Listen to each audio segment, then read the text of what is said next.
जय हिंद प्यारे दोस्तों। आज के इस वीडियो में हम डीएलएड थर्ड सेमेस्टर का प्रथम प्रश्न पत्र शैक्षिक मूल्यांकन क्रियात्मक शोध एवं नवाचार विषय का राजन सीरीज में जितने भी बहुविकल्पीय प्रश्न दिए गए हैं उन सभी प्रश्नों को करने वाले हैं जो एग्जाम के लिए महत्वपूर्ण है। तो चलिए बढ़ते हैं प्रश्नों की ओर। तो पहला प्रश्न है, उपचारात्मक शिक्षण में प्रमुख रूप से चयन किया जाता है शिक्षण नीतियों एवं युक्तियों का, पाठ्यक्रम का, मूल्यांकन प्रणाली का, मूल्यांकन उपकरणों का। तो उपचारात्मक शिक्षण में प्रमुख रूप से चयन किया जाता है शिक्षण नीतियों एवं युक्तियों का। तो उपचारात्मक शिक्षण है क्या, सबसे पहले यह जानिए। किसी बालक को शिक्षा देने के बाद में बालक में आई कमियों त्रुटियों को दूर करने के लिए जो शिक्षण प्रदान किया जाता है वो कौन सा शिक्षण है? उपचारात्मक शिक्षण है। बढ़ते हैं अगले प्रश्न की ओर। तो अगला प्रश्न है, प्रार्थना स्थल की गतिविधियों में नवाचार। जब आप विद्यालय में प्रेयर करने जाते हैं तो उनकी गतिविधियों में क्या क्या नवीनता लाई गई है? ड्रम भी शामिल किया गया है। जब पीटी कराई जाती है तो उसमें ड्रम के जरिए पीटी कराई जाती है। संगीत के जरिए प्रार्थना कराया जाता है। यह नवीनता लाई गई है प्रार्थना स्थल गतिविधियों में। इसलिए ऑप्शन अ और ब दोनों सही होगा, ऑप्शन स। बढ़ते हैं अगले प्रश्न की ओर। तो अगला प्रश्न है, रेड क्रॉस सोसाइटी का उद्देश्य नहीं है सेवा करना, स्वास्थ्य में वृद्धि करना, मातृत्व का विकास करना, परीक्षाओं को तैयार करना। तो रेड क्रॉस सोसाइटी का उद्देश्य नहीं है, तो परीक्षाओं को तैयार करना यह रेड क्रॉस सोसाइटी का उद्देश्य नहीं है। बढ़ते हैं अगले प्रश्न की ओर। तो मापन का सामान्य सिद्धांत संबंधित है गणित से, विज्ञान से, सामाजिक विज्ञान से, अर्थशास्त्र से। मापन का मतलब है कि किसी भी बालक की उपलब्धि या कार्य को जब नंबर अंक के जरिए प्रदर्शित किया जाता है तो उसे क्या कहते हैं? मापन कहते हैं। और जब अंक किसमें दिया होता है? गणित में। इसलिए मापन का सामान्य सिद्धांत संबंधित किससे है? गणित से है। बढ़ते हैं अगले प्रश्न की ओर। तो अगला प्रश्न है, ब्लूम टेक्सोनॉमी विकसित हुई 1957, 1958, 1956, 1955। तो जो ब्लूम टेक्सोनॉमी थी यह 1956 में विकसित हुई। मूल्यांकन होता है केवल मात्रात्मक, केवल गुणात्मक, मात्रात्मक गुणात्मक दोनों, कोई नहीं। तो मूल्यांकन जो है मात्रात्मक और गुणात्मक दोनों होता है। मूल्यांकन प्रक्रिया के सोपान है शिक्षण उद्देश्य, सीखने में उत्पन्न अनुभव, व्यवहार परिवर्तन, सभी। तो मूल्यांकन प्रक्रिया के सोपान यह सभी हैं, ऑप्शन द सही होगा। बढ़ते हैं अगले प्रश्न की ओर। तो अगला प्रश्न है, मूल्यांकन वह प्रक्रिया है जिसके द्वारा शिक्षक एवं छात्र यह निर्णय करते हैं कि शिक्षण लक्ष्यों को प्राप्त किया जा रहा है या नहीं। यह कथन है ग्रीन का, ली का, क्रॉनबैंक का, क्ल्यूइन एवं हन्ना का। तो यह जो कथन है क्रॉनबैंक का है, ऑप्शन सही होगा। प्रायोगिक मूल्यांकन होता है, प्रैक्टिकल नंबर किस किस विषय में दिया जाता है यह बताइए। विज्ञान, भूगोल और कृषि में, हिंदी, संस्कृत में, इतिहास, नागरिक शास्त्र में, दर्शन शास्त्र में। तो प्रायोगिक मूल्यांकन विज्ञान, भूगोल और कृषि में होता है। मूल्यांकन प्रक्रिया का केंद्र बिंदु होता है विद्यार्थी, अध्यापक, विद्यालय, प्रधानाचार्य। आजकल की जो शिक्षा है वो कैसी है? बाल केंद्रित है, विद्यार्थी केंद्रित है। तो मूल्यांकन की प्रक्रिया भी कैसी होगी? विद्यार्थी केंद्रित होगी। तो ऑप्शन अ सही होगा। बढ़ते हैं अगले प्रश्न की ओर। तो अगला प्रश्न है, शिक्षण अधिगम प्रक्रिया में नवाचार है अभिक्रमित अनुदेशन, टोली शिक्षण, खुली कक्षा कक्ष, उपयुक्त में से सभी। तो अभिक्रमित अनुदेशन का मतलब है शिक्षक के अनुदेश के अनुसार शिक्षण अधिगम में नवाचार लाया जा सकता है। टोली शिक्षण के द्वारा भी लिया जा सकता है, नवीनता लाई जा सकती है। खुली कक्षा कक्ष से भी नवीनता लाई जा सकती है। तो ऑप्शन द सही होगा। ब्लूप्रिंट है प्रश्न पत्र की आधारशिला, शिक्षण की आधारशिला, विद्यालय की आधारशिला, इनमें से कोई नहीं। जो ब्लूप्रिंट है यह प्रश्न पत्र की आधारशिला है, ऑप्शन अ सही होगा। क्रियात्मक शोध का मूल आधार होता है समस्या का तुरंत हल, समस्या भी हमारा, हल भी हमारा, सिद्धांत का निर्माण करना, बड़ी से बड़ी समस्या का हल। तो क्रियात्मक शोध का जो मूल आधार है वह समस्या भी हमारी, हल भी हमारा, यही ऑप्शन सही होगा। क्रियात्मक शोध के प्रवर्तक कौन है यह कमेंट में बताइए। अगर आप लोगों को वीडियो अच्छा लग रहा हो तो वीडियो को लाइक कीजिए, दोस्तों के साथ शेयर कीजिए, और चैनल पर नए हो तो भाई प्लीज यार चैनल को सब्सक्राइब कर लीजिए। बढ़ते हैं अगले प्रश्न की ओर। तो अगला प्रश्न है, सामुदायिक सहभागिता में नवाचार। नवाचार का मतलब है नवीनता। सामुदायिक सहभागिता में नवीनता कैसे लाई जा सकती, कौन कौन लाता है? एनसीसी भी लाता है, स्काउटिंग भी लाता है, रेड क्रॉस संस्था भी लाती है। इसलिए सामुदायिक सहभागिता में नवाचार यह सभी लाते हैं। बचाव निदान का उच्चतम स्तर है यह कथन है टीपी नन का, क्रॉनबैंक का, मरे का, रास का। कथन है रास का, ऑप्शन अ नहीं, ऑप्शन द सही होगा। निम्नलिखित में से किसका संबंध मूल्यांकन के भावनात्मक पक्ष से होता है? सूचनाओं का, तथ्य के व्यवहारिक प्रयोगों का, तथ्यों के विश्लेषण का, रुचियों का। तो भावनात्मक पक्ष में जो आता है वह रुचियां आती हैं, संवेग आता है, मनोवृत्तियां आती हैं। इसलिए ऑप्शन द सही होगा। बढ़ते हैं अगले प्रश्न की ओर। तो अगला प्रश्न है, सतत एवं व्यापक मूल्यांकन प्रक्रिया में मुख्यतः कितनी क्रियाएं होती हैं? 2, 3, 4, 5। तो सतत एवं व्यापक मूल्यांकन प्रक्रिया में कुल 5 क्रियाएं होती हैं, ऑप्शन द सही होगा। यह किसका कथन है?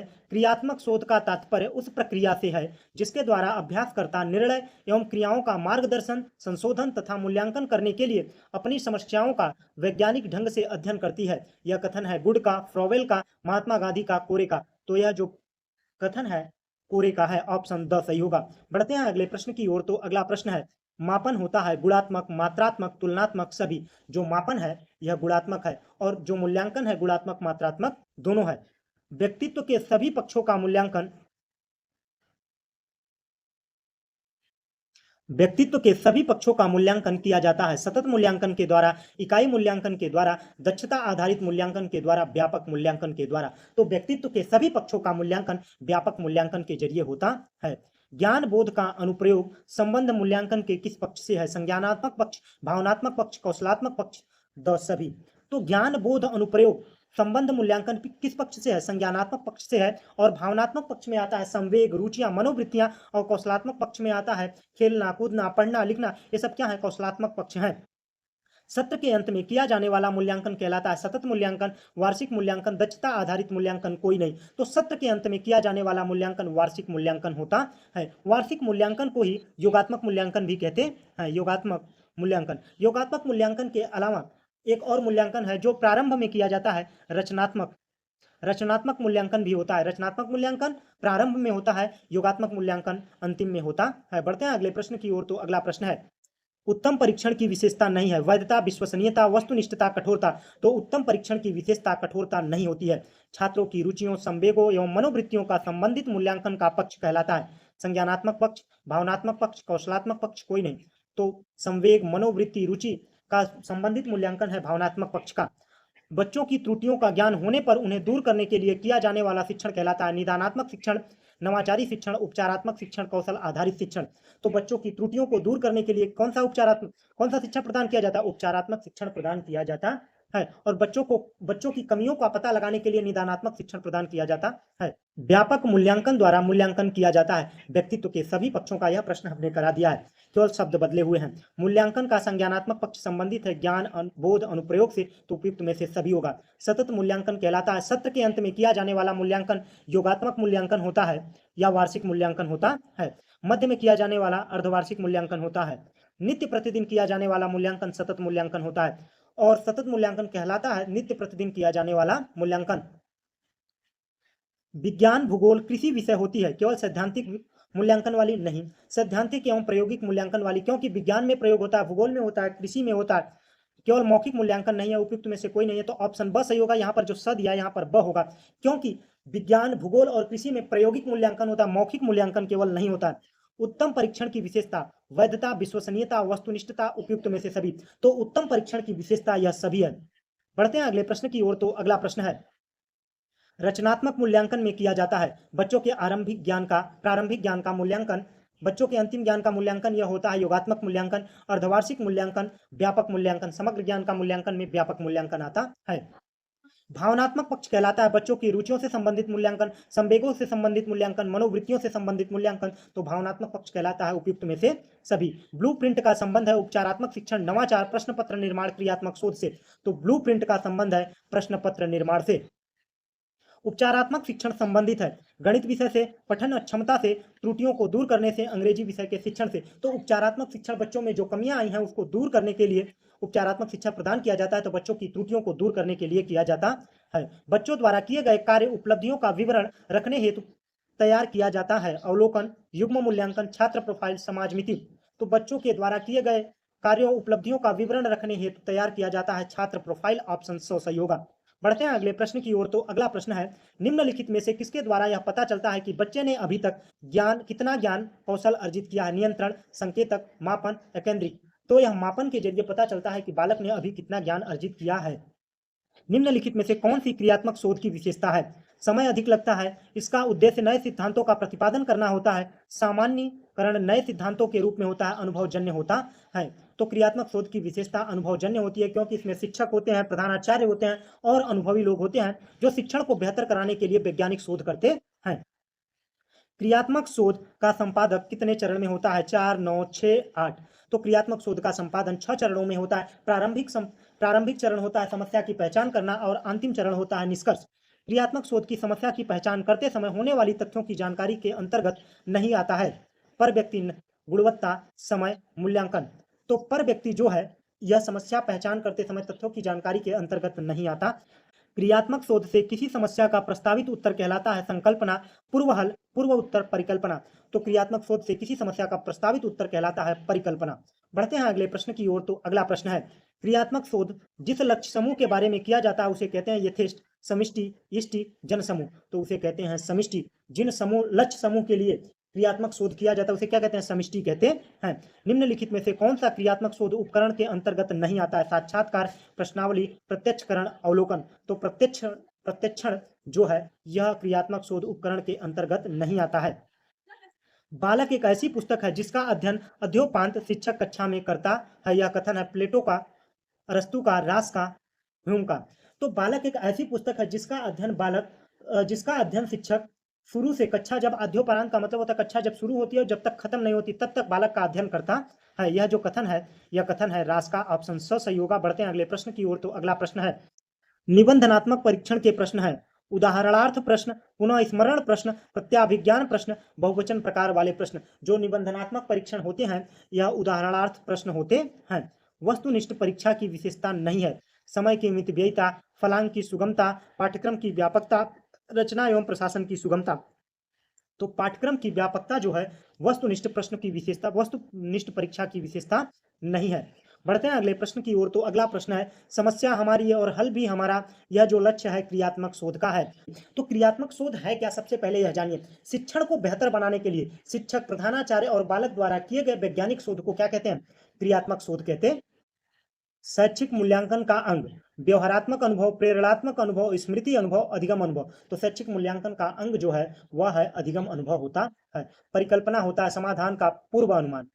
पूर्व अनुमान यही ऑप्शन सही होगा। समाधान के बाद अनुमान यह नहीं होगा। शोध के मध्य में अनुमान यह भी नहीं होगा। कोई अनुभव किया नहीं जाता। तो इसका कौन सा सही होगा? समाधान का पूर्व अनुमान। बढ़ते हैं अगले प्रश्न की ओर। तो अगला प्रश्न है, मापन का सामान्य सिद्धांत संबंधित है गणित से। यह भी प्रश्न कई बार रिपीट हुआ है। इसीलिए कहते हैं ना कि डीएलएड में प्रीवियस ईयर से लगभग 60 से 70% प्रश्न देखने को मिलते हैं। अगर आप लोगों ने अभी प्रीवियस ईयर नहीं देखा, हमने इस चैनल पर प्रीवियस ईयर का प्लेलिस्ट बनाया है जहां से आप देखकर प्रीवियस ईयर को कर सकते हैं। बढ़ते हैं अगले प्रश्न की ओर। तो अगला प्रश्न है, मापन किन्हीं निश्चित स्वीकृत नियमों के अनुसार वस्तुओं को अंक प्रदान करने की प्रक्रिया है। यह कथन है हेल्मस्टेडलर का, एस स्टीवेंस का, बर्ट्रेड रसेल का, वुंट का। यह जो कथन है एस स्टीवेंस का है।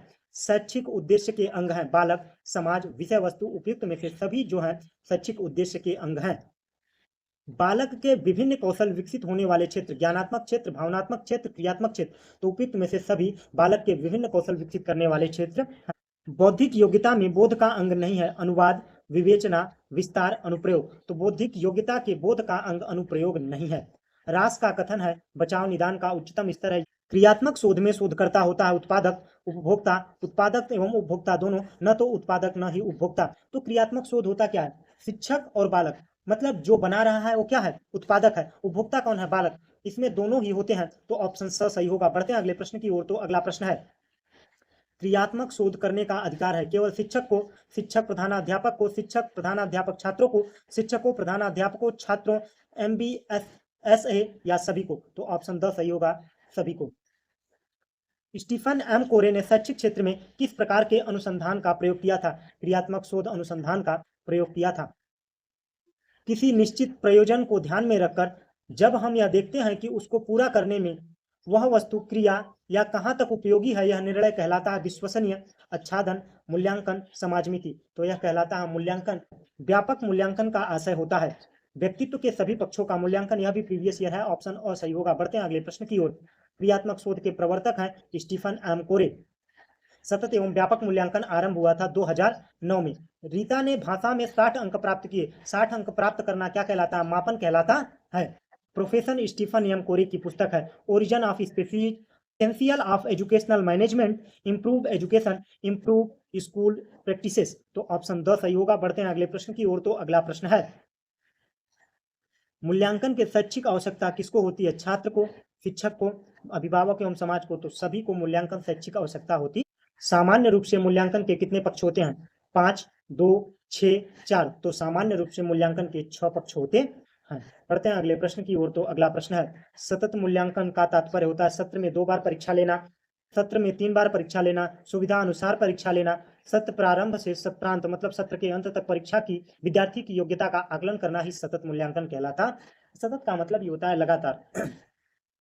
शैक्षिक शोध को सामान्यतः कितने वर्गों में बांटा गया है? 7, 6, 3, 5। तो शैक्षिक शोध को सामान्यतः 6 वर्गों में बांटा गया है। ऑप्शन ब सही होगा। बढ़ते हैं अगले प्रश्न की ओर। तो अगला प्रश्न है, निम्न में से कौन सा ब्लूम के ज्ञानात्मक क्षेत्र के अंतर्गत नहीं आता? विश्लेषण, संश्लेषण, मूल्यांकन, मूल्यांकना। तो मूल्यांकना ब्लूम के ज्ञानात्मक क्षेत्र के अंतर्गत नहीं आता है। किसी समस्या का प्रस्तावित उत्तर परिकल्पना कहलाता है। यह भी प्रीवियस ईयर ही है, मैंने पीछे कराया है जस्ट। क्रियात्मक शोध का अंतिम चरण होता है निष्कर्ष, प्रदत्त विश्लेषण, परिकल्पना निर्माण, सांख्यिकी विश्लेषण। तो क्रियात्मक शोध का अंतिम चरण निष्कर्ष होता है और प्रारंभिक चरण होता है समस्या की पहचान करना। दिल्ली का लाल किला किसने बनवाया था? यह किस प्रकार का प्रश्न है? स्मृति संबंधित, विचार उत्तेजन, तर्क संबंधित, विकासात्मक। तो दिल्ली का लाल किला किसने बनवाया था? यह स्मृति संबंधित है। निम्नलिखित में से कौन सा वस्तुनिष्ठ प्रकार का प्रश्न नहीं है?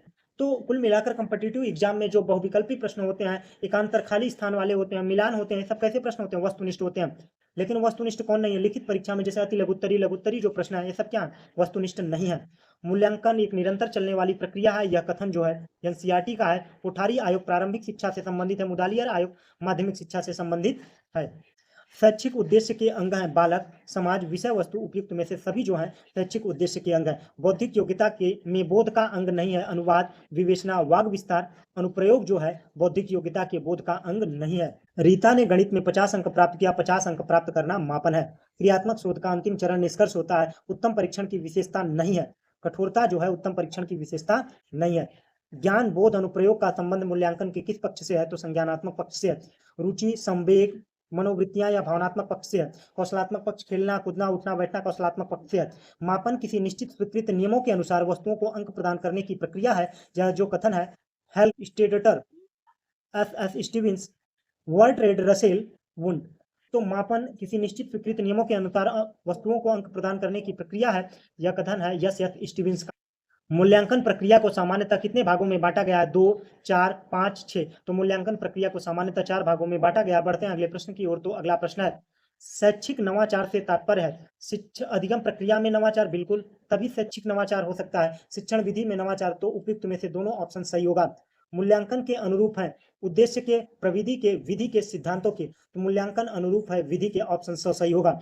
ऐसा परीक्षण जो बार बार प्रयोग करने पर एक जैसा परिणाम देता है वह कहलाता है विश्वसनीय। उत्तम परीक्षण की विशेषता है वैधता, विश्वसनीयता, व्यवहारिकता। उपयुक्त में से सभी। तो उपयुक्त में से सभी उत्तम परीक्षण की विशेषता होती है। मूल्यांकन का पक्ष है ज्ञानात्मक, भावनात्मक, कौशलात्मक। उपयुक्त में से सभी जो है तो उपयुक्त में से सभी मूल्यांकन का पक्ष है। प्रश्न पत्र का निर्माण की प्रक्रिया है ब्लूप्रिंट। मूल्यांकन हेतु प्रश्नों के उत्तर, वस्तुनिष्ठ प्रकार के प्रश्न, अति लघुत्तरी, लघुत्तरी प्रश्न, दीर्घ उत्तरी प्रश्न। उपयुक्त में से सभी। तो मूल्यांकन इन सभी के जरिए होता है। तो उपयुक्त में से सभी। ऑप्शन द सही होगा। क्रियात्मक शोध के कितने चरण होते हैं? 1, 7, 6, 8। तो क्रियात्मक शोध के 6 चरण है। पहला चरण है समस्या की पहचान, अंतिम चरण है निष्कर्ष। परिकल्पना कितने प्रकार की होती है? तो परिकल्पना 2 प्रकार की होती है। नवाचार क्या है? शिक्षा में नित्य नवीन परिवर्तन, शिक्षा में कोई परिवर्तन नहीं, दोनों कोई नहीं। तो नवाचार है शिक्षा में नित्य नवीन परिवर्तन। क्रियात्मक शोध के अंतर्गत संपूर्ण जनसंख्या का छोटा सा भाग कहलाता है न्यादर्श, समंजन, आत्मसातन, अभिविन्यास। तो न्यादर्श कहलाता है। शून्य की परिकल्पना संबंधित है। निर्देशित परिकल्पना, निर्देश रहित परिकल्पना, दोनों कोई नहीं। तो निर्देश रहित परिकल्पना है। क्रियात्मक शोध का प्रथम चरण है समस्या की पहचान करना, अंतिम चरण है निष्कर्ष। न्यादर्श का संबंध है क्रियात्मक शोध से। न्यादर्श का शाब्दिक अर्थ होता है सैंपल या नमूना। ऑप्शन अ सही होगा। न्याय देना यह नहीं होता, न्याय देखना यह भी नहीं होता, कोई नहीं। तो न्यादर्श का शाब्दिक अर्थ होता है सैंपल या नमूना। बढ़ते हैं अगले प्रश्न की ओर। तो अगला प्रश्न है, संज्ञानात्मक पक्ष में आता है ज्ञान, बोध, व्यवहारिक एवं मूल्यांकन। उपयुक्त में से सभी। तो संज्ञानात्मक पक्ष में आता है ज्ञान, बोध, व्यवहारिक, मूल्यांकन। उपयुक्त में से सभी। भावनात्मक पक्ष का संबंध होता है सभी से, क्योंकि रुचियां, संवेग, मनोवृत्तियां यह तीनों आती हैं। कौशलात्मक पक्ष का दूसरा नाम है क्रियात्मक पक्ष। ऑप्शन सही होगा। क्रियात्मक पक्ष के कितने स्तर हैं? तो क्रियात्मक पक्ष के 6 स्तर। जिस उद्देश्य की पूर्ति के लिए परीक्षण का निर्माण हुआ है वह उस उद्देश्य की पूर्ति करे तो कहलाता है वैधता, विश्वसनीयता, व्यापकता। कोई नहीं। तो वैधता कहलाता है। बढ़ते हैं अगले प्रश्न की ओर। तो अगला प्रश्न है, किसने मौखिक परीक्षा को महत्वपूर्ण स्थान दिया? हरलाक, महात्मा गांधी, फ्रॉवेल, सुकरात। सुकरात ने मौखिक परीक्षा को महत्वपूर्ण स्थान दिया। मिचॉल स्टीवन ने सन 1967 में भूमिका पर चर्चा करते हुए इन्हें दो भागों में विभाजित किया। यह दो भाग हैं, संरचनात्मक या रचनात्मक मूल्यांकन और दूसरा योगात्मक मूल्यांकन। तो ऑप्शन सही होगा। बढ़ते हैं अगले प्रश्न की ओर। तो अगला प्रश्न है, मापन मूल रूप से एक भाग के रूप में उस प्रक्रिया से संबंधित है जिसके द्वारा शिक्षक एक छात्र की किसी विशेषता को एककम या अन्य संख्यात्मक मूल्य प्रदान करता है। यह कथन है फ्रॉवेल का, मैरिसन का, थांडाइक का, उपयुक्त में से सभी। तो यह कथन है मैरिसन का। मापन प्लस मूल्य निर्णयन कहलाता है मूल्यांकन। किसका कथन है? मापन मूल्यांकन का वह भाग है जो प्रतिशत, मात्रा, अंक, मध्यमान, औसत के रूप में व्यक्त किया जाता है। राइट स्टोन का, वासले का, थांडाइक का, उपयुक्त में से सभी का। तो यह जो कथन है वासले का है। परिषदीय विद्यालयों में प्रथम सत्र परीक्षा कब होती है? अगस्त में होती है। द्वितीय सत्र की परीक्षा परिषदीय विद्यालयों में कब होती है? दिसंबर में होती है। निदान,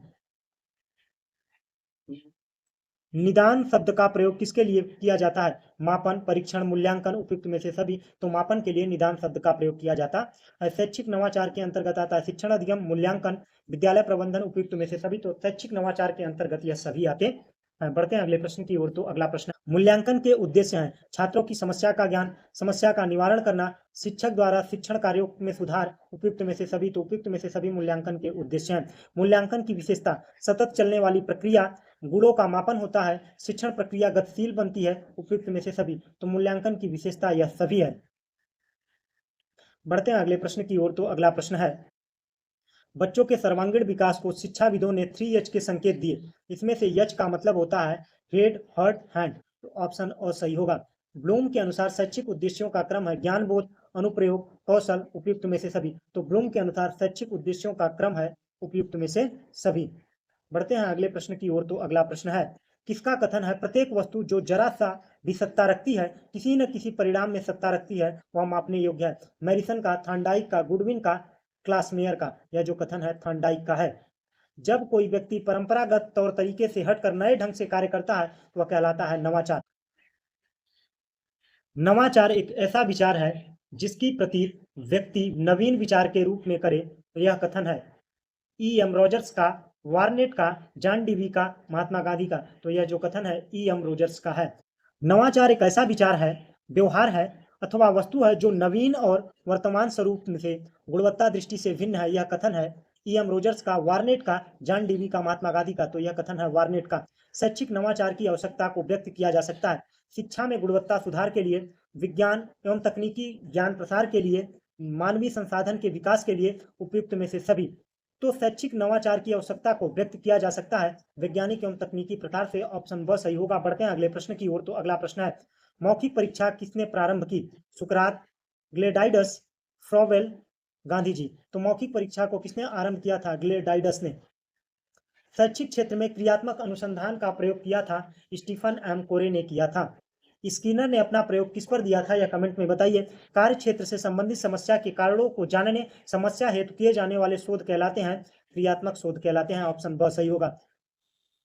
शैक्षिक उद्देश्यों के अनुसार प्रश्नों के पक्ष होते हैं 1, 2, 5, 4। तो प्रश्नों के 4 पक्ष होते हैं। बढ़ते हैं अगले प्रश्न की ओर। तो अगला प्रश्न है, छात्रों के प्रारंभिक ज्ञान का मूल्यांकन किया जाता है आंकलिक मूल्यांकन से, रचनात्मक मूल्यांकन से, मौखिक मूल्यांकन से, दक्षता मूल्यांकन से। प्रारंभिक ज्ञान का मूल्यांकन रचनात्मक मूल्यांकन से होता है और अंतिम में जो मूल्यांकन किया जाता है उसे योगात्मक मूल्यांकन कहते हैं। मूल्यांकन निरंतर चलने वाली प्रक्रिया है। यह जो कथन है एनसीईआरटी का है। निम्नलिखित में से किसका संबंध मूल्यांकन के संज्ञानात्मक पक्ष से है? मूल्यों का, आदतों का, समझ का, आदर्शों का। तो ज्ञान, अनुप्रयोग, बोध, ज्ञान, अनुप्रयोग और समझ का जो संबंध है वो संज्ञानात्मक पक्ष से है। तो ऑप्शन सही होगा। बढ़ते हैं अगले प्रश्न की ओर। तो प्रश्न समाप्त हुए। अगर आप लोगों को वीडियो अच्छा लगा हो तो वीडियो को लाइक कीजिएगा, दोस्तों के साथ शेयर कीजिएगा और चैनल पर नए हो तो भाई प्लीज यार चैनल को सब्सक्राइब कीजिएगा। Thanks for watching. जय हिंद।